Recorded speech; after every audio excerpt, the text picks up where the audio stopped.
On the day of the grand wedding, the crown prince was beside himself. He had forgotten he was marrying me, instead seeking to wed the Minister of Right's legitimate daughter. Knowing his life was in peril, I rushed to intercept him. Shortly after, the minister's daughter was found dead after secretly undergoing an abortion. I told the crown prince that thanks to me, he avoided becoming an unwanted father. He replied hollowly, "I shall reward you handsomely." Yet on the day I gave birth, he watched me bleed to death before his eyes, the baby stillborn inside me, refusing to let the imperial physician come within a step. Then he sold my father and brothers, who had guarded the pass for years, to the enemy nation. My father and brothers were flayed alive until their last breath, then executed by dismemberment. This, he declared, is my reward. When I opened my eyes again, I stood in my wedding gown, blocking his path to the minister's residence. He stared, fury in his eyes. I replied calmly, "How can a crown prince be crowned without a diadem? This humble maiden brings you this phoenix crown." With that, I casually removed the crown and handed it to him. May the crown prince and his consort harmonize like zithers, and may the phoenix soar together. On the day I died, thunder roared and lightning flashed as torrential rain poured down. The fetus was too large. I strained every ounce of strength, but could not deliver it. Perhaps suffocated by the confinement, the child began kicking violently. Blood flowed like a river, impossible to stem. The midwife, desperate, rushed to fetch the imperial physician. Crown Prince Feigning entered the birthing chamber before the physician arrived, dismissing everyone else. Clutching his sleeve, I wept. "If I die, do not grieve. Care for our child well." The physician soon arrived, urgently pounding on the chamber door. Unexpectedly, Feigning snapped, "The crown princess has passed. Disturb her not." Bi's eyes widened in shock. Speechless, he leaned over me, his icy gaze radiating searing hatred. I didn't know why he hated me, but I had no time left to wonder why. All I could think was to beg him to save the child. His kicks grew weaker and weaker. He gritted his teeth. "Does it hurt?" Then Shweer and my beloved son felt this pain too. Shweer, the minister's legitimate daughter, Liu Suzwear, whom he nearly married by mistake. Suddenly, it all clicked into place. He had never truly lost his soul. The child Liu Shuer carried was his. He had feigned madness only to find an excuse not to marry me, seizing the chance to wed Liu Shuer instead. And I had never once doubted him. The fetus in my womb had already ceased all movement. How agonizing his departure must have been, without even a glimpse of this world. Gazing at this man-me fiancé for 3 years, my husband for another 3, I could not hold back the tears of bitter regret. I demanded, "If you did not wish to marry me, you need not have done so. I never forced you. Why treat me thus?" He snarled, "All under heaven say our Pei clan rules the realm, while your Li family's army holds the 4 pillars. If I hadn't married you, would your father and brothers willingly guard the frontier? So, my Li family's bloodshed on the battlefield was merely the result of his scheming succeeding in his eyes." Furious, I mustered my last strength to slap him. But as my hand rose, he seized my wrist. He laughed wildly. "I promise to reward you handsomely. Today is my reward." "Ha ha! Feigning, you fool!" Blood spurted from my mouth as I let go and passed away. When I opened my eyes again, the red sun hung high. Drums and music filled the air. A 10-mile-long carpet of brocade stretched beneath a sea of heads. Feigning rode a towering steed, his face aglow with triumph, radiant with triumph. I stared down at my bare foot, wearing only one shoe, and froze. I realized I had been reborn on this very day of my wedding. At the very moment I intercepted Pei Heng, my mind flashed back to 15 minutes earlier. The matchmaker frantically told me that when Pei Heng left the mansion for the wedding procession, he collided with a stone lion and lost his mind. He no longer remembered marrying me. Fixated instead on taking the Minister of Right's legitimate daughter, Liu Sui. I panicked at the news. He could refuse to marry me, but marrying Liu Suzuir would be a death sentence. Minister Liu had formed factions for personal gain, harboring treasonous intentions. The emperor had already moved to eliminate him. Pei Heng marrying Liu Shuir would be like handing over the crown prince's position on a silver platter. Once someone else ascended, how could the deposed crown prince possibly survive? I fled, not even pausing to retrieve the embroidered shoe I'd lost, all to intercept him before he reached the minister's residence. Fortunately, the moment I intercepted him, I was reborn. Before I could utter a word to stop him from marrying Liu Shuir. This lifetime. Forget him marrying Liu Shuir. Even if he married a dog, I wouldn't bat an eyelid. Blocked by me, Pei Heng's expression darkened instantly. Just as in my past life, he feigned disorientation and recognition, bellowing at me. Insolent commoner. How dare you obstruct this prince from marrying his beloved consort? At his roar, a circle of people immediately knelt before him. I let out a cold laugh, meeting his gaze head-on. His crimson robes were blindingly red, just like the last breath of blood I coughed up when I died. This manthus fool. This dog in human clothing. And I had pined for him all these years, believing he loved me, giving myself wholly to him. How utterly blind and foolish I had been. Alas, reborn at this awkward moment. My disheveled shoes truly brought shame upon my father and brothers. Had I arrived but a moment sooner, I wouldn't be in such a sorry state. With this thought, I suppressed my rage, ignoring him entirely as I calmly adjusted my garments. Perhaps my eyes now held none of the fervent affection from my past life, for Pei Heng froze in surprise. A young maid nearby, sensing something amiss, sweetly reminded him, "Your Highness, it's getting late." I recognized her immediately. Wasn't this the personal maid of my arch-rival, Liu Suir? That pair had spread rumors about me everywhere, smearing my reputation to lure Pei Heng. In my past life, I hadn't even noticed she was right beside Pei Heng at this very moment. T's K. Liu Suir clearly didn't trust him and sent someone to keep tabs on Pei Heng. This was obviously premeditated, and her act of being distracted was utterly ridiculous. Pei Heng, reminded of her presence, immediately snapped impatiently. "You insolent hag. Get out of here. Isnerd. Chish. Ugly or not, am still human. Some people, dressed in brocade and fine robes, aren't human at all. You get so worked up over some insolent wench who doesn't know her place. What a worthless piece of trash. What do you think you are?" The little maid stepped forward, pointing at me rudely and demanding, "Who are you calling names? Damn it. Even a lowly maid dares to stick her neck out and roll her eyes at me. This is all the torment I brought upon myself in my past life. I was titled Princess Changning, holding immense status. Yet I prioritized Pei Heng above all else that the world knew. I was nothing but a sycophant before him. That little maid, emboldened by her master's standing in Pei Heng's heart, dared to act so insolently toward me. How utterly pathetic I was back then. The more I thought about it, the angrier I grew. I slapped her across the face and snapped, "Who do you think you are, you little brat? How dare you speak to me? Do you even have the right to open your mouth?" Our Li family came from a military background. That single slap instantly swelled the little maid's face like a steamed bun. With a look of grievance and terror streaming down her cheeks, she turned to Pei Heng, seeking his support.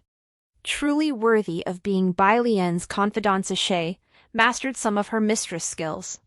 provoked by her gaze. Feigning raised his riding crop and swung it toward me. The shameless bastard. Did he think I was still his lapdog? I narrowed my eyes at him, coldly remarking, "Your Highness, do you fear disturbing your double celebration with that whip?" Feiging's face flushed crimson in an instant. The whip abruptly changed course mid-air, landing squarely upon the young maid. The lash tore her garments to shreds and left her skin raw and bleeding. I sneered. "You little bitch. Now you know your place. Don't you?" The maid screamed in agony, but dared not utter a word in reply. I was certain that with the phrase double celebration, Feigning wouldn't dare touch me. He truly had double cause for celebration, marriage, and a child. Liu Suir was already carrying his child, but the heir remained a secret, if exposed. Not only would Liu Suir's pregnancy before marriage disqualify her as crown princess, but it would also tarnish his reputation as crown prince. Uncertain of what I knew, he naturally grew flustered, yet he insisted his actions were too discreet for me to uncover. Pushing on, his anger turning to shame, he diverted the topic. "Nonsense. Move aside. Step aside now, or I'll take your life." His stern expression would have intimidated me had I not been reborn. I scoffed. "Take my life? That's laughable. What crime have I committed? I merely came to congratulate your Highness on your newlywed bliss and the joy of—" Before I could finish, Feiging's face drained of color. Terrified-eyed, utter the words, "heir." His haughty demeanor vanished. His stern voice softened. He leapt from his horse to my side, hissing, "Silence. No more nonsense." I covered my mouth with my hand. Smiling at him, he murmured, "What do you want?" "I'll agree to anything except marrying you." I giggled. "Me. I want you dead." Feiging's face flushed white, then crimson, then purple. He clenched his fists but dared not strike me. With my father and brothers present, he couldn't truly lay a hand on me. I could feel his chest heaving violently, as if it might burst. So this is how satisfying it feels to make someone else seethe, though I'd resolved to break off the engagement. I refused to let him have his way so easily. I wasn't in a hurry. I'd drive him mad with waiting. Seeing my stubborn refusal, Feigning mistakenly thought I still cared for him.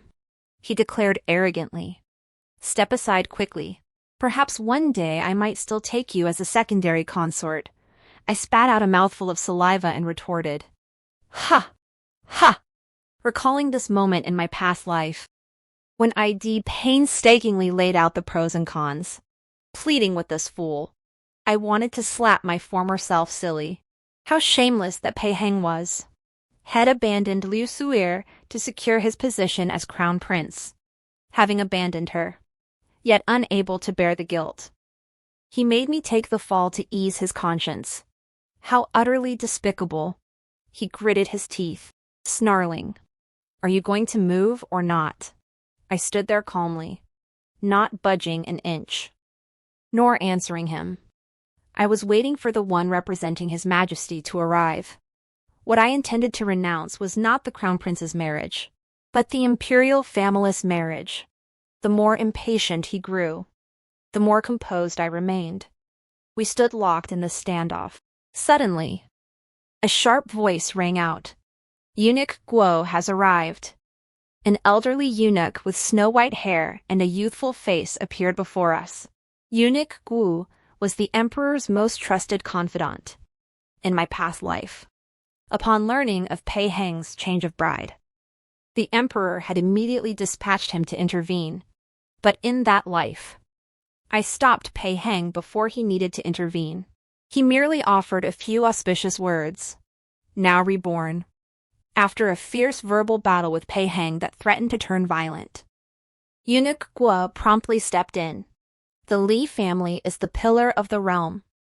Our borders are guarded by my father and brothers. Even if His Majesty wished to eliminate the Li clan, now is not the time." Prince Pei was love-struck, but the emperor was not. when eunuch Guo approached, attempting to smooth things over. He feigned confusion. The emperor sent this humble servant to accompany the wedding procession. How could we have taken the wrong path? But the crown prince remained unmoved, insisting stubbornly, wrong path. This is precisely the road to the Ministry of Revenue. Eunuch Guo shot me an awkward glance. Alas, your highness remains utterly distracted. You must see the imperial physician. I offered a faint smile, whether he is distracted or not. This princess neither knows nor cares.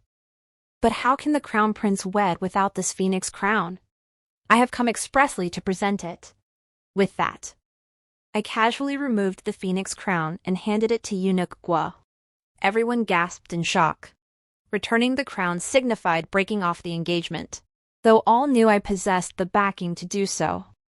Publicly rejecting an imperial match still amounted to humiliating the royal familia, truly shocking act. Eunuch Guo, of course, understood my intent and quickly tried to smooth things over. His Highness is indisposed today. The wedding ceremony at the general's residence shall be rescheduled for another day. I curtsied and replied, "Thank you for your kindness." Eunuch, but the general's residence is no pawnshop. Do not accept second-hand goods. Nor are we worthy of the crown prince's noble grace and purity. This marriage is hereby dissolved today. Feigning asked in a deep voice. What do you mean? I replied calmly. From this day forward, the crown prince and I have no connection whatsoever. This princess wishes the crown prince and his crown princess a harmonious union, like phoenixes soaring together. With that, I turned and walked away gracefully. Behind me came Feiging's voice, neither angry nor pleased. Very well. So be it. Upon returning to the manor, the maid Xiao Taohong rushed to greet me.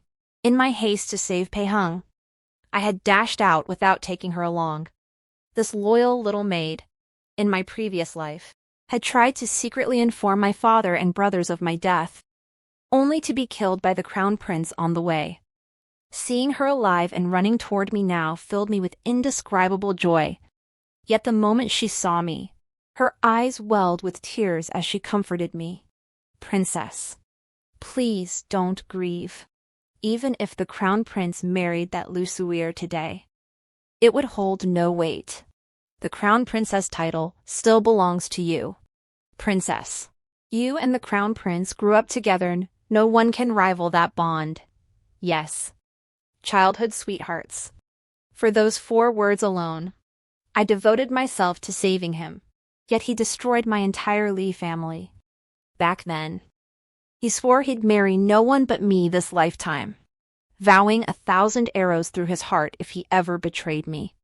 In this world, the most untrustworthy thing is a man's heart. I smiled and gently patted Xiao Ohong's shoulder. Marriage is predestined by heaven. No one should force it. I'm not sad. For my wedding, my father and brothers stationed at the frontier returned to the capital for the first time in 5 years. They came filled with joy, never imagining such an absurd turn of events. The crown prince had lost his mind. He remembered everyone, except me. Now they hurried into the hall, comforting me together, seeing their faces, weathered and reddened by years of northern winds and sand at the border. I couldn't hold back my tears. How wonderful it is that they are alive. In my past life, Feigning not only killed me but also murdered my father and brothers, especially since he had long endured in fear of them. His hatred was all the more intense, his methods all the more vicious. After my death, he first feigned deep sorrow to deceive my father and brothers into trusting him. Then he sold them to the northern barbarians. My father and brothers had guarded the frontier for years, slaying countless enemy soldiers, falling into enemy hands. They were first tortured to death by slow dismemberment, left barely breathing before being torn apart by horses, until their final breaths. They never suspected Feigning had betrayed them, and the emperor, defending the crown prince, even declared my father and brothers traitorous generals who deserved their deaths. They were nothing but a pack of wolves, long plotting to eliminate my father and brothers. Upon hearing the news of their deaths, the imperial family rejoiced. At last. This realm belongs wholly to the Pei clan. My father and brothers devoted their lives to defending the nation's borders, serving the heavens and the people with honor, and upholding the imperial legacy. Yet those in power never truly trusted or cared for them. How can such incompetent and immoral royals possibly rule the realm? Seeing me weep, my father and brothers thought I mourned the loss of the crown prince. They desperately comforted me, saying he would return to marry me. I drew a breath, stifling my tears. "Father, brother," I said, "do you truly believe that Crown Prince has lost his mind?" They replied in unison. "Of course he has," I asked. "Do you know what his first words to me were?" He called me a daring commoner. If he truly had lost his mind and forgotten who I am, he should have ordered my immediate arrest and punishment, even execution. Why would he need to scold me himself? Do you know who was standing beside him? It was Lu Shui's personal maid, that crown prince. He hasn't lost his mind at all. Father and brother both paled, remembering their tragic fate in my past life. I hurriedly added, now that today's events have unfolded, a rift with the imperial family has formed. Father and brother, you must return to your garrison immediately and hold on to your military power. Once the rabbit is dead, the hound is cooked. So it has always been. If we linger in the capital, the imperial family will surely hunt us down. Just then, a secret scout reported that the emperor had sent messengers to the general's residence, summoning father, brother, and me to the palace. The eunuch bearing the imperial decree was already on his way. The three of us exchanged glances, understanding immediately. To the imperial family, a failed marriage was a potential threat. The imperial court moved swiftly indeed. They seemed eager to act. Father and my brothers immediately ordered horses to be saddled. But then, the usually composed steward burst in, flustered and stumbling. He stammered, "General, the crown prince's wedding procession is approaching the residence." The wedding procession. It seemed that even without my interference in this life, Feigning remained a coward, too afraid to defy the emperor and marry Lu Shui. I just wondered who he would blame this time, now that I hadn't stopped him. But my father and brother knew nothing of the hidden truths. Upon hearing the crown prince had changed course to marry me, their worry instantly turned to joy. Father declared, "I always knew my ninja was peerless under heaven. The crown prince must come for you. Hurry and prepare for the palanquin." Everyone around us were expressions of pure delight. But with the lessons of my past life, how could I possibly trust the imperial family again? I dismissed the crowd and urged my father and brothers to return to the army camp at once. My elder brother grew agitated at once. "The crown prince coming to wed you now proves our earlier suspicions were wrong. The imperial court has no designs on us. If we leave, how will you marry?" I replied. "Brother, how can you remain so blind? That crown prince clearly has ties to that Lu Shui where. Even if he wishes to marry me, must I consent?" My father insisted. "Even if you refuse, you must at least meet the emperor in person to decline on my behalf. How can you leave without informing him?" This father and son, so devoted to their loyalty and love for the country, could never have imagined that the royal family they served with their lives was so treacherous and despicable. Time was pressing, so I decided to lay everything bare and confess that I had been reborn. They still found it hard to believe.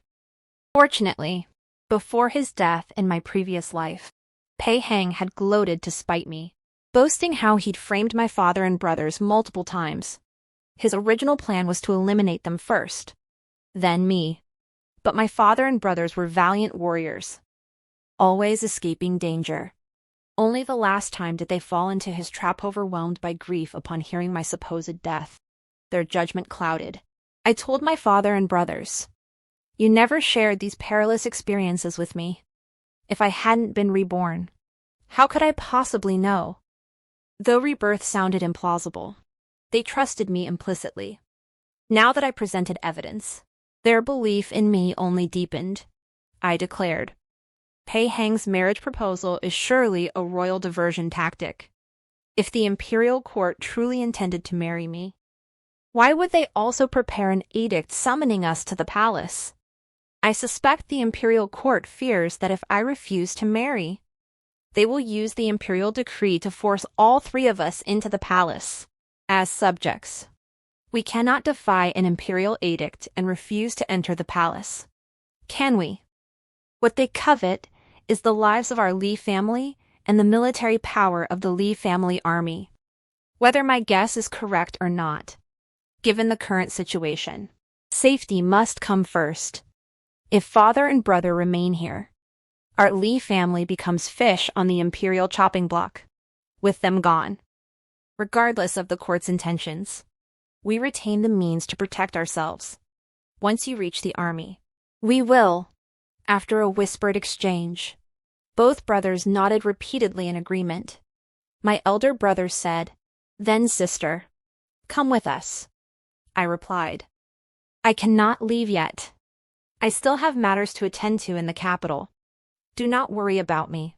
You must hold on to your military authority. The more firmly you hold it, the safer I will be. The imperial court, intimidated by your strength, will dare not act against me lightly. Do not forget our plan," fearing their concern.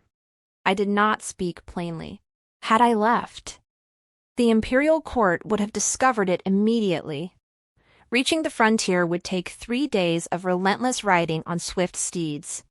How could the imperial court allow us to return unharmed? Our Li family, seasoned by battle, knows no hesitation, only decisive action. They both mounted their horses and galloped out the back gate just moments before the wedding palanquin arrived. As the wedding procession arrived at the mansion, guards seamlessly surrounded the general's residence. It was truly a hair's breadth away from disaster. Had my father and brother hesitated even a second, they might not have escaped. How must the royal court feel, knowing they're still wholeheartedly putting on a show while the entire audience has fled? Just imagining it brings a bittersweet satisfaction. At the front gate, the wedding revelers erupted into joyful commotion once more. The crown prince's wedding procession stretched out before the mansion. My bridal gown still clung to me, makeup intact. I glanced at my reflection in the mirror, radiant and alluring. Truly, loving a man brings misfortune for 8 lifetimes. Only free from that scoundrel's shackles could I bloom so unrestrainedly. I smiled at my vibrant self, utterly satisfied. The steward secretly reported that the eunuch bearing the imperial decree was lurking in the tea house beside the mansion. Heh! Just as I expected. That decree was his backup plan if I refused the marriage. If I said no, he'd come immediately to deliver it. He'd stop at nothing to lure our family of 3 into the palace. Now I couldn't say I wouldn't marry. I had to stall for 3 days, ensuring my father and brother reached the border safely. The wedding procession made a racket at the gate for a while, but no one came to answer. Gradually, they quieted down. Feighning's face stretched as long as a donkey's. I recalled how he'd bitterly said in my past life, "I, the crown prince of a nation, cannot marry the one I love. Instead, I must submit to marrying you. How am I any different from that young husband at the Spring Breeze Pavilion? Humph, this life. I see he fares worse than before. After all, in the past, he did marry me in the end. This time, even if he becomes a courtesan, he still won't have me." But I couldn't let them grow suspicious. So I rose and walked toward the gate. Seeing me approach, Feighning's face darkened. Yet a hint of smugness flickered within his gloom. He thought I still harbored deep affection for him, just as in my previous life. "What took you so long to come out?" he snapped. I feigned surprise. "Oh, Your Royal Highness. Didn't we just part ways?" Why have you come here? Pei Heng frowned. Li Changning. What are you pretending? I acted even more astonished. Your Royal Highness recognizes me. Your amnesia is cured. It healed on its own. What a medical miracle. A legend in the field. Pei Heng gritted his teeth. I've come to marry you. Hurry up and get into the sedan chair. What's all this fuss? I burst out laughing. Marry me, Your Highness. You must be joking. We called off the engagement half an hour ago. Eunuch Guo hurried out.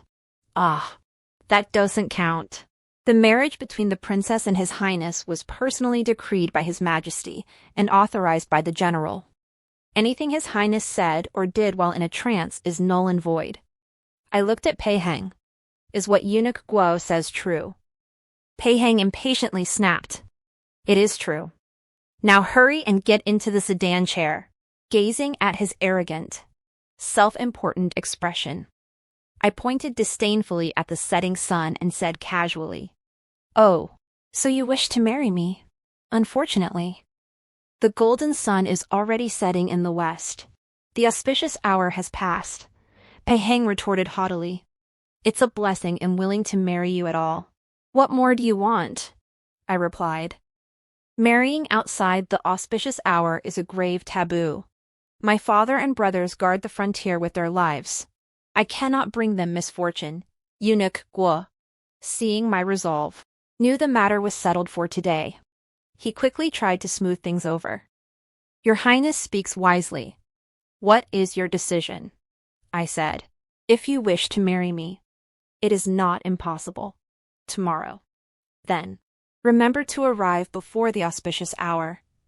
I turned and entered the general's residence, instructing the servants to shut the gates tightly. Pei Heng, Eunuch Guo, and their entourage exchanged glances, utterly helpless. Every word I spoke was reasonable. The fault lay squarely with them. Eunuch Guo could only call out loudly, Princess Changning, we shall return tomorrow at the auspicious hour to wed you. Only 2 doormen stood at my gate, staring skyward without a word. Pei Heng and his group had no choice but to turn back. They had arrived with their noses in the air, but returned with their tails between their legs, since I hadn't refused outright. The eunuch delivering the imperial decree returned to the palace to report. The steward reported that several groups of skilled fighters had tried to sneak into the mansion but were all blocked. I chuckled inwardly. Did they truly think my general's residence was a pushover? I ordered every light in the mansion to burn brightly all night. From outside, it looked as though we were preparing for a wedding celebration. The next day, Pei Heng's wedding procession arrived at the mansion gates just before the auspicious hour. Pei Heng stood arrogantly with his nose in the air, as if he weren't afraid of cranking his neck. Spotting them, the matchmaker hurried out, her face tense. She whispered to Eunuch Guo, Sir, the princess has fallen ill severe diarrhea. She remains in the lavatory. What shall we do? Pei Heng gritted his teeth. Wait, the steward addressed the procession. Thank you all for your patience. We've prepared dried fruits and snacks. Please help yourselves while you wait. Seeing the situation was amiss, Eunuch Guo whispered to Pei Heng, What if we miss the auspicious hour? Princess Changning wouldn't actually refuse the marriage, would she? Pei Heng dismissed the concern with disdain. That Li Changning. I could flick her with my pinky finger, and she'd come running. As he spoke, I had just stepped out the manor gate. Every word reached my ears without exception. Damn it. Infuriating. In my past life, I truly was that lowly. Seeing me emerge, Pei Heng smugly shot Eunuch Guo a knowing glance. The implication clear. See, I was right. That Li Changning is my lapdog. But when he glanced at me again, noticing I wasn't wearing my wedding gown or any makeup, he immediately bared his teeth and glared, snapping, Li Changning, the auspicious hour is almost upon us. Why aren't you dressed? How much longer must I wait? I replied calmly. I've been thinking all night and still haven't decided whether to marry. What if my husband loses his mind again and goes off to marry someone else? What then? Feigning snapped. What games are you playing? Before I change my mind. You'd better get into the sedan chair now, I retorted. Why should I marry you just because you want me? Didn't you say yesterday you'd come for me before the auspicious hour today? I said you could come. I never said I'd marry you. Don't push your luck. Any later. And I'll never take you as my wife, eunuch Guo. Seeing us about to quarrel again, hurried forward. What does the princess mean? Are you refusing the marriage? I replied with feigned regret. Not exactly. Consider me a princess. And the crown prince, the heir to the throne. Marriage is a momentous occasion. How could it be rushed? An auspicious date must be chosen. Yesterday was indeed a favorable day, suitable for all matters. But today is an inauspicious black day, ill-suited for any undertaking. How could we marry? Truthfully, I'd considered marrying regardless of the date. Yet look, since dawn, I've suffered relentless diarrhea. Is this not proof of misfortune? You cannot deny it. My seemingly logical ramblings left everyone utterly bewildered. Seeing them all bewildered, I suddenly clutched my stomach and declared, the pain has returned. I shan't see you off. Let us choose another auspicious day when I am well again. With that, I turned to enter the mansion. Eunuch Guo snapped to attention, realizing that if I left, the wedding might be called off today. He rushed forward to block my path. I turned to him, my expression stern. What is it? Must this princess seek your permission for anything now? Eunuch Guo froze, and I slipped back into the mansion. Behind me, Feigning roared. Li Chengning, don't you dare regret this? If you leave today, ever thinking I'll come back to marry you, you're delusional. Hearing this, I raced toward the latrine, feeling sick to my stomach. Regret. Screw that fool. I couldn't be happier. Eunuch Guo, that sly fox, whispered a warning to Feigning. Your Highness, I fear she may be plotting something. Feigning scoffed contemptuously. With her, he turned his horse around, preparing to lead the wedding procession back to the crown prince's residence. Eunuch Guo asked, Your Highness, what if Chongning refuses to marry? Feigning replied, that Li Chongning is merely putting on airs. If I refuse her, she'll be more desperate than anyone. I'll just leave her hanging for a day. She'll surely beg me to marry her. Eunuch Guo nodded. No wonder even a cunning old fox like Eunuch Guo believed it. In my past life, I truly was exactly as Feigning described. It felt as though I'd lick his toes if he'd only marry me. To convince the imperial family I was still a devoted puppy, I put on quite the performance. Early on the third day, I waited at the mansion gate dressed in red. But even after the auspicious hour passed, Feigning hadn't come. His spies came and went several times. I stifled my laughter, sitting at the gate weeping as though mourning a spouse, to cement their belief that I still yearned to marry the crown prince. I rode to his residence at sunset to seek an audience. Feigning glanced at me haughtily and declared, Li Chongning, regret comes too late. If you wish to enter my residence again, you must crawl on your knees from your general's mansion to mine. I whimpered, Your Highness. How cruel. Then I covered my face and left. I couldn't show my face. I feared others would see me laughing. Calculating the time, father and brother should have already passed through Yanmen Pass. Once tonight passed, I should receive news from them, returning to the mansion. I coldly surveyed the dense network of guards surrounding it. They hadn't been withdrawn since the wedding day. They claimed it was to protect the crown princess. But in truth, they were controlling my father and brothers. They didn't restrict anyone from entering or leaving, but anyone who went out had to be accompanied. The soldiers were packed so thickly, it was impossible to escape. They acted as if my father and brothers were still inside the mansion.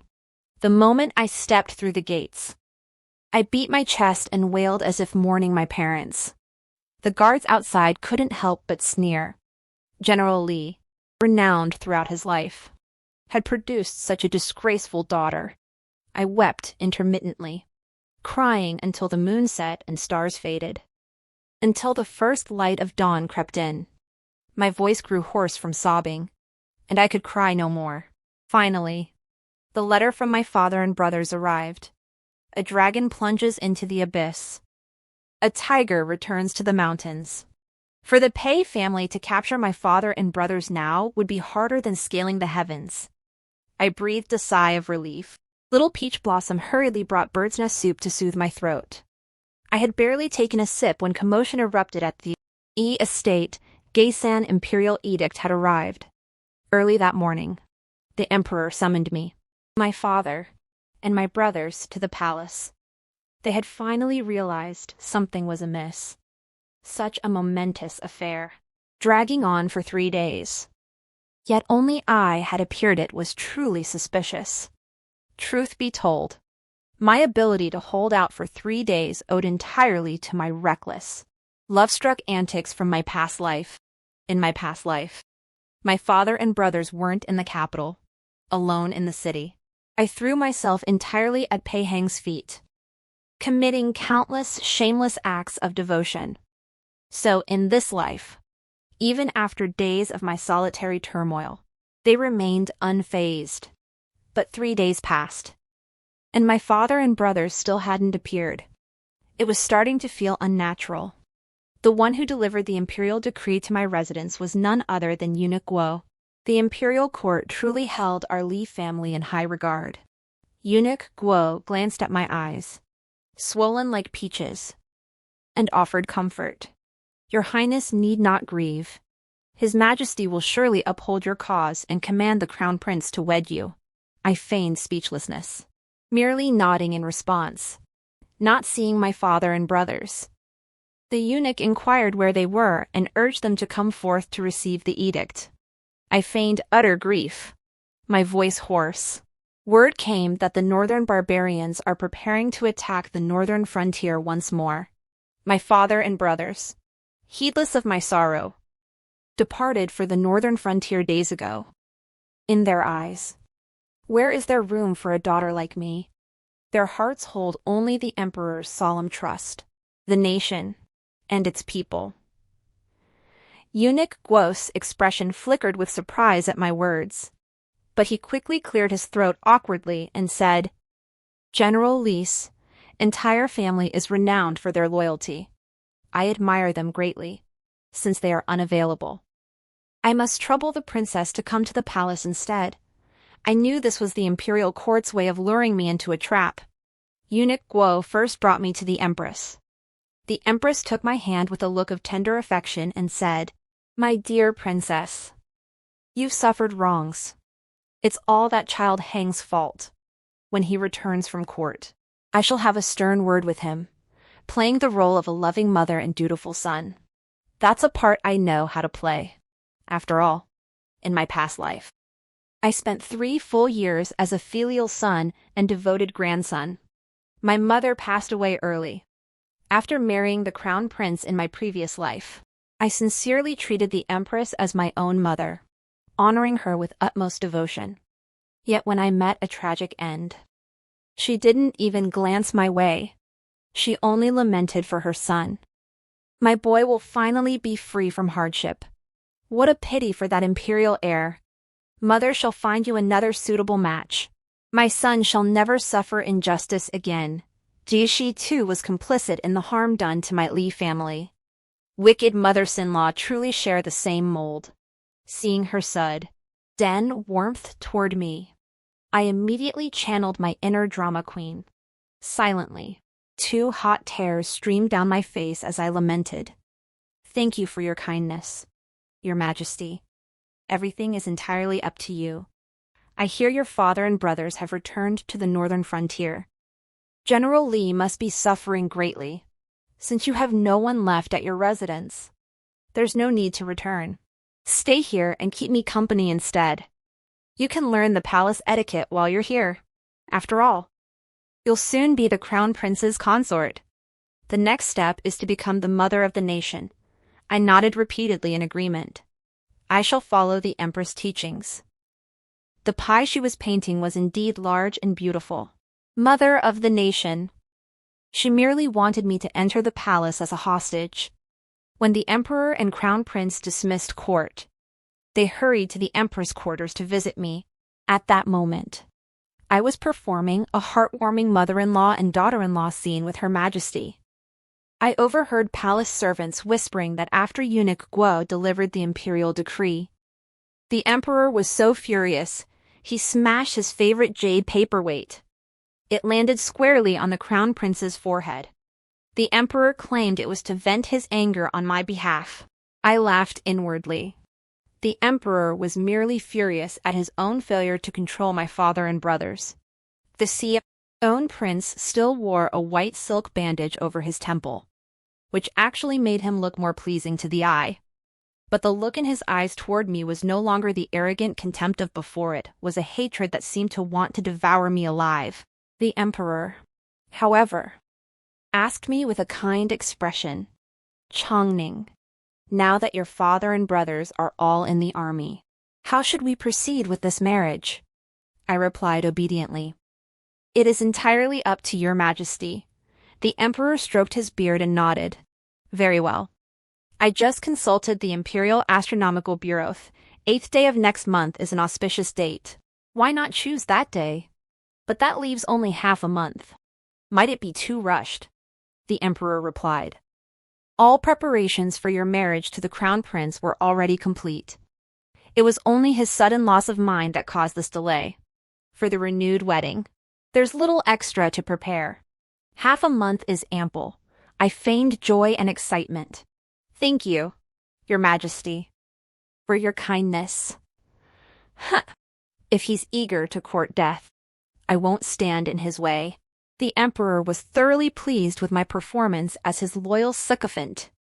He saw no flaws, convinced of his superior cunning, and confidently issued an edict summoning my father and brothers back to the capital immediately. He specifically noted that I was well taken care of in the palace. The threat was implicit. Fortunately, my father and brothers had already made their plans. They swiftly replied, with the Northern Di and Western Chang tribes attacking simultaneously.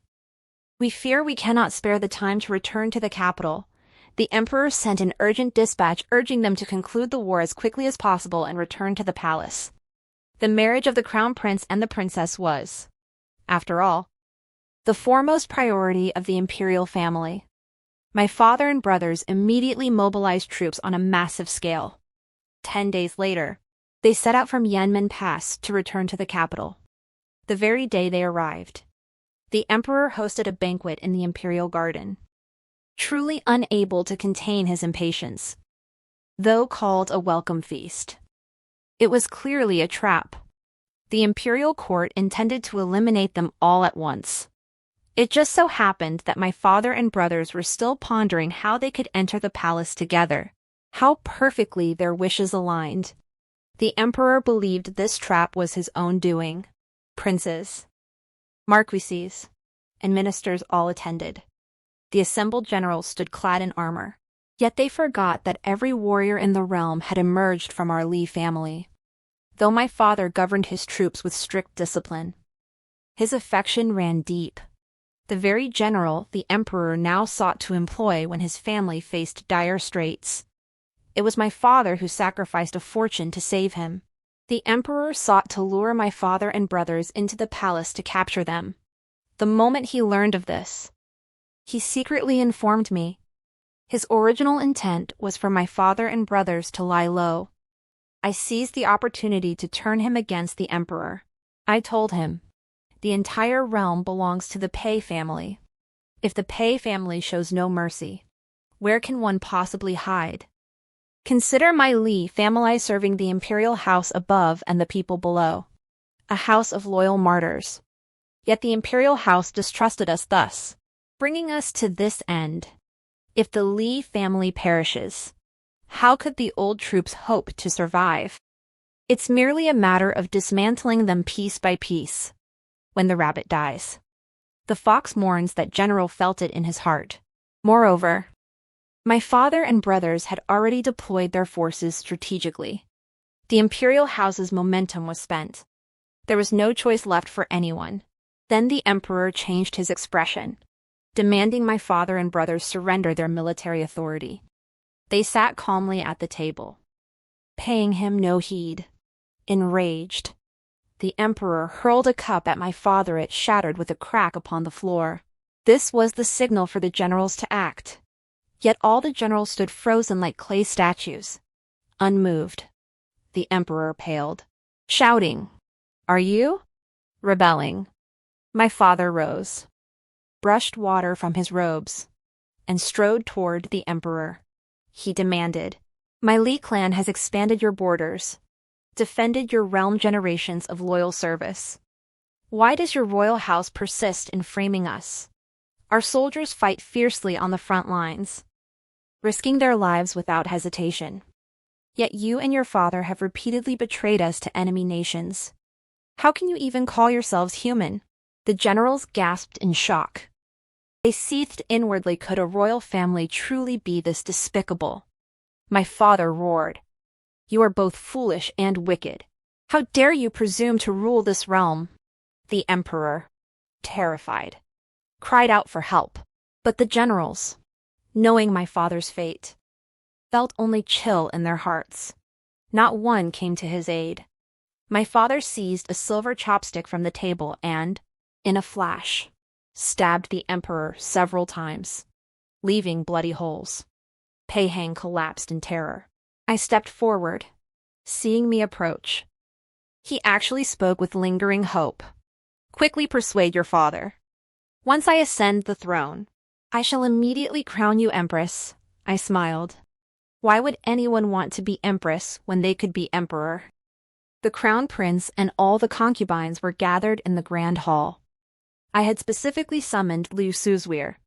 In my past life, she had secretly spread rumors about me everywhere. This time around, I wanted to hear her say it to my face. Feigning summoned his courage to ask what I intended. I smiled. "You now have two choices: become court prostitutes, or be sent to the northern barbarians as livestock exchange." Feigning roared, "Li Changning, how utterly vicious you are. We fought the northern barbarians year after year, savage beasts. Sending us to them means certain death in a foreign land."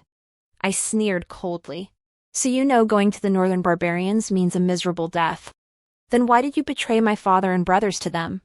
He blurted out, "Because the common folk only revere your father and brothers. They threaten the very foundation of our imperial house." I countered, enunciating each word. "Was it not to conceal the truth of your handiwork in my death?" Feiging's eyes suddenly widened. You've been reborn." I smiled, only now realizing it. "You've been reborn too, haven't you? Consider what you've done to you. You truly think my actions toward you are cruel." Feigning snapped back, desperately defending himself. "What nonsense. There's no such thing as rebirth. You're just looking for an excuse to kill me." I chuckled. "No rebirth. Then why did you admit to betraying my father and brother to the northern barbarians? This event hasn't even happened yet in this lifetime." Knowing denial was futile, Feigning stammered. When did you find out?" When did I know? Probably when he flashed that look of hatred, as if he wanted to devour me alive. Back then, I wondered, in this life, I hadn't stopped him from marrying Liu Shuir, and she hadn't died along with her unborn child. Why did he harbor such deep hatred toward me? That's when I suspected he had reincarnated. The hatred stemmed from a past life. He must have reincarnated when the Emperor hurled that jade paperweight at him. Originally, it was just a suspicion. But when I tested him with the betrayal of his father and brother to the northern barbarians, It became undeniably clear. Feigning truly was a fool. Even reborn, he remained just as ignorant, just as despicable and shameless. Yet Feigning and Lu Shuer put on this act of love stronger than gold. How laughable, given their character. I doubt they could withstand even the slightest test. I deliberately told them, "One of you must go to the northern barbarians. You choose." Both immediately pointed at the other, shouting, she should go. Liu Suzhuir even burst into tears, pleading, "Princess, spare me. I never had any connection with that traitor Pei. He insisted on marrying me," I retorted. "You have his child, and you claim no connection," Liu Suzhuir explained. "That child is my cousin's. When my father learned the emperor sought to eliminate him, he played along by drugging the crown prince, making it seem we conceived this child through illicit relations. My father reasoned that if I married the crown prince, how could the emperor bear to harm the Liu family? I too submitted to that traitor Pei only to protect our clan." Ha ha ha ha ha. I laughed until tears streamed down my face. I said, "Feigning, in my past life I called you a happy daddy, and you still held a grudge? This life, you schemed relentlessly to become a happy daddy again, for this child that wasn't even yours. You caused the Li family to be slaughtered to the last man, and in this life, you lost both your empire and your lives. Does that feel satisfying?" Feiging's eyes bulged with fury. He leapt up and kicked Liu Suzhuir squarely in the abdomen. The force sent her crashing into the pillar a foot behind her, blood spurting from her head. She collapsed instantly, blood gushing from her lower body. The blood flowed in a winding trail, just like when I died in my past life. Seeing Liu Suzhuir dead, Feigning turned to me, pleading, "Changning, we grew up together, childhood sweethearts, bound by deep affection. It was that slut Liu Suzhuir who sowed discord, meddling between us, causing my misunderstanding of you.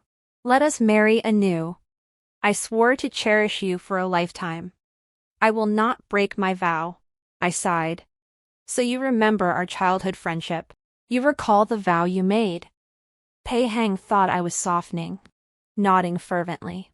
"I will cherish you forever," I replied. "Saying forever now is too late. You once swore that if you betrayed me, 10,000 arrows would pierce your heart. 10,000 arrows. That seems a bit wasteful." With that, I drew the sword from the nearby general's belt and thrust it cleanly into Feigning.